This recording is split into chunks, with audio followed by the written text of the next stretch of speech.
COVID-19 vaccines to arrive in the Philippines, but the FDA says it's not recommended for healthcare workers.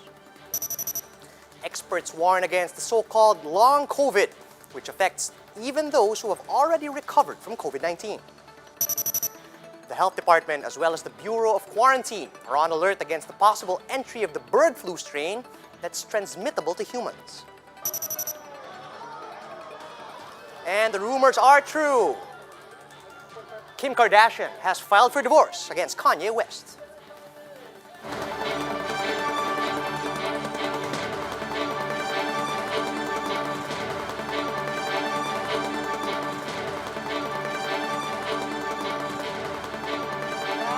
Focused and fearless. Here's everything you need to know as you jumpstart your day. I'm Charles Lejano.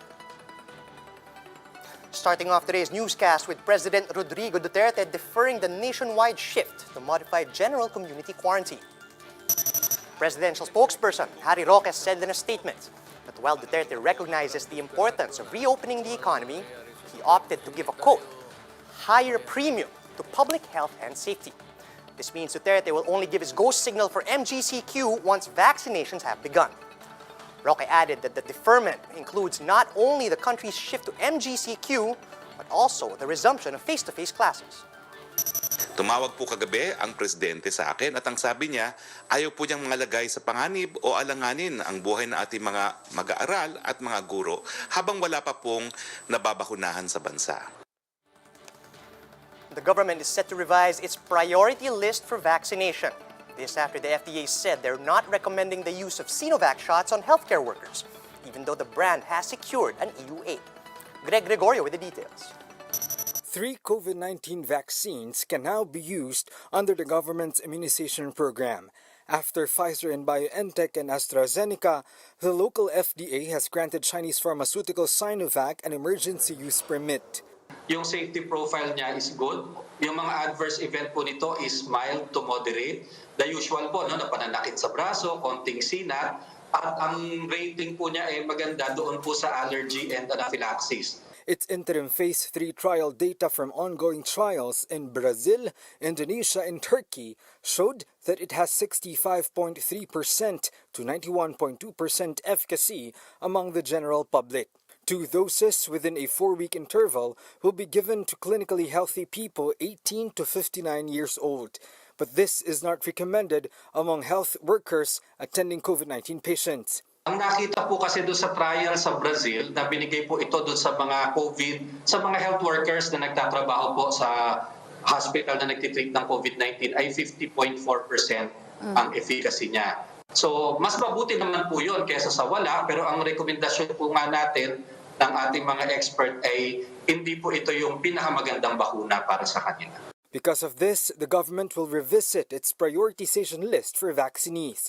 Health Secretary Francisco Duque said 600,000 doses of donated Sinovac shots may be the first batch of COVID-19 vaccines to arrive in the country. Mga 3 hanggang 5 araw ang hinihingi ng Chinese embassy para paghandaan ang pagpapadala ng naturang 600,000 Sinovac vaccines. But as for the government-procured shots, this may take place no sooner than end of March, according to discussions in Senate. Kailan na ho yung pirmahan for the supply agreement? It's around 2 weeks from now is the answer I'm given. After the signing, when can they deliver the Sinovac vaccine? Before the end of March is the operative phrase that they are using, Your Honor. The palace says the pending indemnification bill in both chambers of Congress will cover the deal between the Philippines and Sinovac. Sinovac is also expected to conduct late-stage trials in the Philippines. For News 5, Greg Gregorio, we are One News. An expert clarifies that though Sinovac isn't compatible for use on high-risk health workers, it can still be used by the general population. On One News' The Chiefs, infectious disease expert Jean Solante explains that Coronavac is not recommended for health frontliners, mainly because of the Brazilian trials proving that it only has a 50% efficacy rate. This means there's still a 50% risk that health workers could get infected with the coronavirus as they're exposed to several patients every day.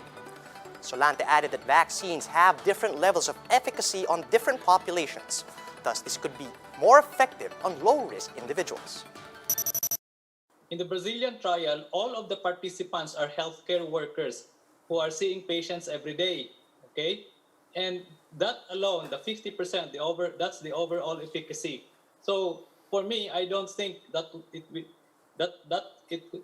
that's quite a low vaccine efficacy for it to be given in the health frontline workers who are seeing patients, COVID patients a day. Some senators, however, questioned the planned use of Sinovac on the general population, given that it is not even recommended for frontline health workers. Meanwhile, the lower chamber has passed on third and final reading the measure providing for an indemnity fund for vaccines. Ria Fernandez with the story.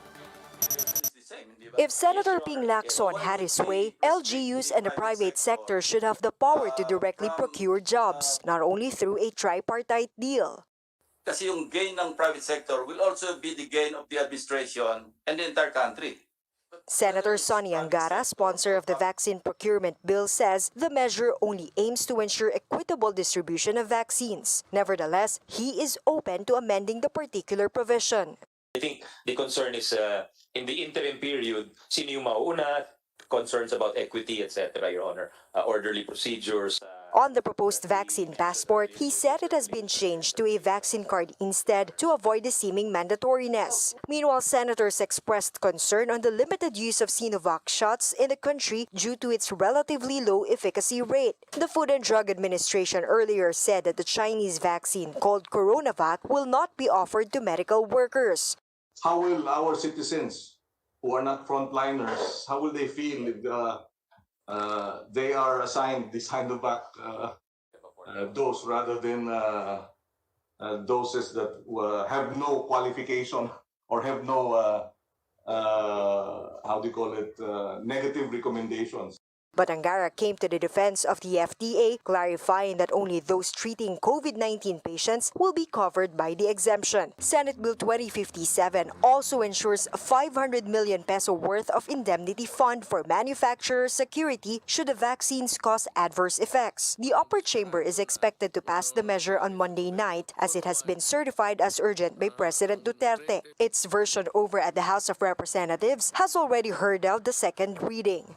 For News 5, Ria Fernandez, We Are One News. The Health Department reiterates that those who will be vaccinated won't be 100% safe against COVID-19 infections.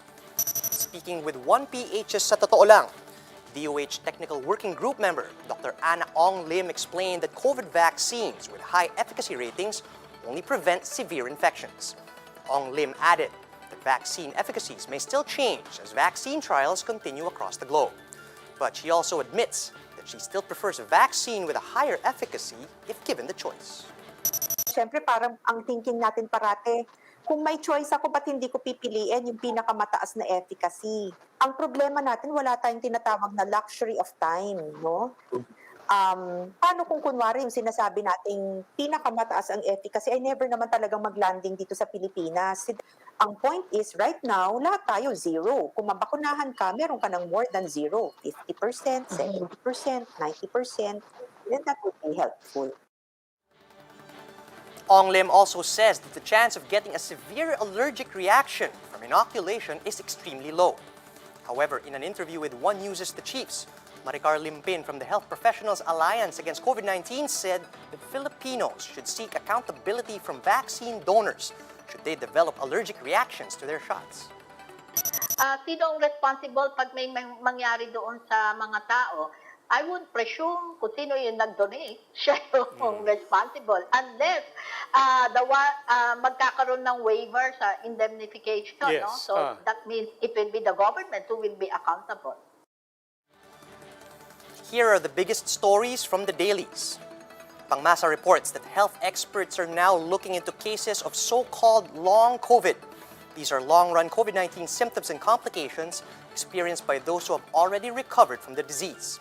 Such symptoms of long COVID include extreme fatigue, insomnia, forgetfulness, and loss of smell and taste. The Health Department is on full alert after Russia reported the first case of the AH59N8 bird flu in humans. Filipino Star ngayon reports that the DOH has coordinated with the Bureau of Quarantine and the Agriculture Department to prevent the virus from entering our borders. Russian officials say 7 workers at the poultry plant have been infected following an outbreak of bird flu in their country back in December. And this from the Freeman DOH Central Visayas office describes the proposal to place the entire region under lockdown again as economic suicide. DOH 7 Chief Pathologist Dr. Mary Jean Loreche said she and other officials of the regional office are ready to defend their claim before the central office as to why Region 7 should remain under MGCQ. Tropical depression Auring has weakened into a low-pressure area, but it is still bringing rain over parts of the country. Tell us more about this. We have Ana Clauren on the line from the Pag-asa Weather Forecasting Center. Anna, good morning. Could you tell us where the LPA is currently at? Yes, good morning, Sir Charles. The LPA, or the formerly Tropical Depression Auring, was estimated at around 105 kilometers east of Infanta, Quezon. And as of today, this LPA will bring cloudy skies with scattered rain showers and thunderstorms over here in Metro Manila, Cordillera Administrative Region, Mimaropa, Central Luzon, Calabarzon, and the provinces of Cagayan, Isabela, Nueva Vizcaya, Quirino, and Camarines Norte. Meanwhile, the northeast monsoon is now affecting the extreme northern Luzon, bringing partly cloudy to cloudy skies with isolated light rains over the Ilocos region and the rest of Cagayan Valley. The rest of the country, or the Visayas and Mindanao area, will have generally fair weather condition. They will experience a partly cloudy to cloudy skies with isolated rain showers. It is due to the localized thunderstorm. We have gale warning raised over the seaboards of Batanes and Babuyan Islands, whereas the fishing boats and other small sea crafts are advised not to venture out into the sea, while larger sea vessels are alerted against big waves. And that's the latest from Pag-asa. Ana Cloren reporting. All right, Anna, could you tell us whether there's a likelihood that Auring will re-strengthen or revert into a tropical cyclone? There's a low chance that this LPA, formerly the Tropical Depression Auring, will re-intensify, and it is expected to dissipate within the next 24 hours. All right, then could you tell us when we expect Auring to exit the Philippine area of responsibility? Since it is expected to dissipate in our area of responsibility, so it's not expected to exit our area of responsibility. All right, Anna, are there any weather disturbances that Pag-asa is currently monitoring? Yes, as of the moment, we're not monitoring any weather disturbance that may affect the country. All right, thanks for that, Anna. That was Pag-asa weather forecaster, Ana Clauren. Time now for the latest news in the entertainment scene. Hollywood is abuzz with the breakup of the year and another show-stopping reveal in the latest episode of RuPaul's Drag Race. MJ Marfori with the details. After 7 years, reality star Kim Kardashian has filed for divorce from her husband, rapper Kanye West. Rumors of a relationship in tatters have been ongoing for months. But the supposed nail on the coffin, Kanye's failed bid for the presidency. From divorce to drag, Oscar-winning actress Anne Hathaway appears in the latest episode of RuPaul's Drag Race. When asked by New York-based Rosie Gamely if there's any role she fought tooth and nail for, she had this to say. I will give you some tea. Yeah. I was the 9th choice for Devil Wears Prada. Now we know Emily Charlton actually meant it when she told Andy Sachs in The Devil Wears Prada, 1 million girls would kill for her job.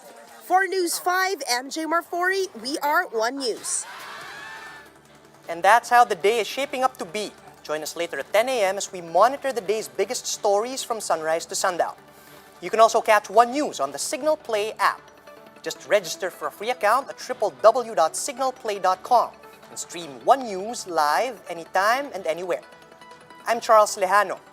We're One News.